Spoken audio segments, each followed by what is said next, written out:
Some members of the Senate Intelligence Committee expressed frustration at Attorney General Sessions' refusal to answer certain questions at Tuesday's hearing.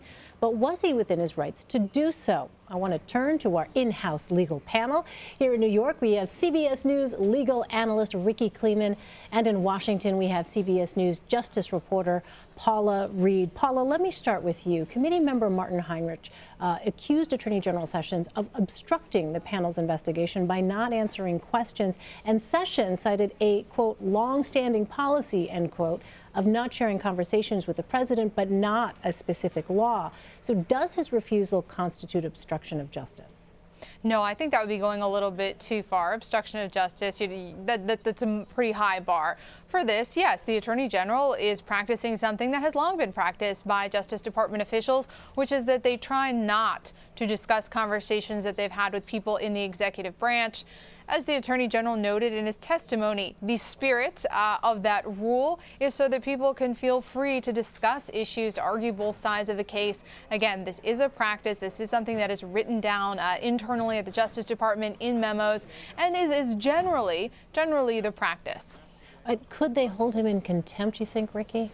Well, they could. I mean, that's really going a little far. If you're going to deal with the issue of contempt of Congress, you certainly have to have the firepower to do it. And I don't see that this Congress, which is a Republican-dominated Congress, is going to want to even start down that road. Well, as attorneys, I'm wondering from both of you, how well do you think the senators performed in terms of getting their questions answered? Paula, let me start with you. Sure. Well, they did their best. I think that this was a good opportunity for the Attorney General to come out and to make it clear he did not have any additional meetings with any Russian officials beyond the two that he failed to disclose and that were reported by the Washington Post. There's been a rumor of a third one. He shot that down. He said, no, there's no additional meeting. He said he did not collude with the Russians. It was a great opportunity for him and the Republicans to kind of get that on the record. But he failed, as did all the Democrats who are trying to get answers on more details about his conversations with the president. So these issues around the firing of FBI Director Comey, we really didn't get any additional details or any insight into exactly how that decision was reached beyond what we already knew before the hearing. And Rikki, did these senators have any additional ability or power to press even harder on Attorney General Sessions to get some of those answers? Well, I agree with Paula that in terms of the issue of the Russians, that they did the best they could. In terms of the issue of obstruction of justice, however, you needed a Class 1 cross-examiner and someone who was going to look at things that didn't involve the details necessarily of conversations. We want to know who was in the room on the day that Jim Comey was left alone with the president. Who exited the room? What order did they exit?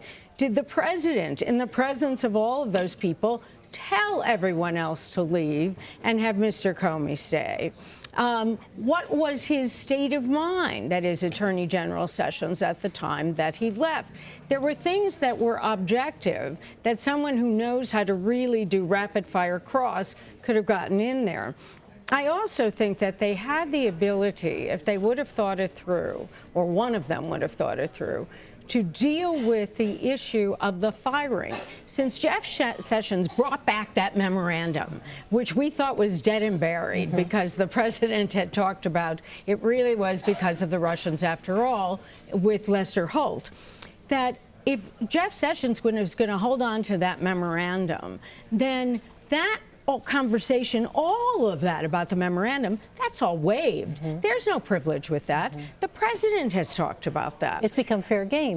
Totally fair game. There is no privilege attaching to the conversations about firing Jim Comey. And one of the issues for Attorney General Sessions that really has not been resolved today is how he took part in that decision to fire Jim Comey if he was not supposed to have anything to do with the Russia investigation. And the president said it had to do with the Russia investigation. Well, Paula, the Attorney General said under oath that he had not received any briefing on Russian interference with the presidential election. If the nation's top law enforcement officer wasn't briefed, who is in charge of preventing the next state-sponsored attack? That's a great question, and this was a shocking moment in the hearing because in addition to maybe opioids, I think this is probably one of the most pressing issues before the Justice Department is the idea of state-sponsored hacking, specifically from China and Russia. This has been something that they've been working on for the past several years. I've certainly been covering the Justice Department as a top priority.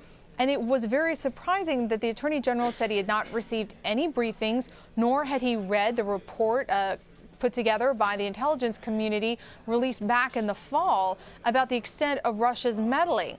And I asked some of his staffers, I said, to be clear, he has not been briefed on the extent of Russia's meddling in the election, and they said no. And it appears that they are sort of lumping that in with the broad definition of his recusal. Specifically, his recusal was into any investigation related to the presidential campaigns. That recusal didn't come in until around early March. So it's very surprising that he is not more well read in on this issue. And then again, it also sort of calls into question specifically what are the parameters of this recusal. You're saying you didn't read an intelligence report issued back in the fall, but it was okay for you to be involved in the firing of the person who was specifically leading the collusion investigation. So again, as Rikki noted, the parameters of this recusal and how the firing of FBI Director Comey is fair game, but then here we have the Russian meddling. He's not well schooled in that. It's pretty shocking. I think there's going to be a lot of follow-up questions for the Justice Department, just as you noted. If he's not taking care of this and preventing the next attack, who is? All right, Paula Reid and Rikki Klieman, thank you ladies both.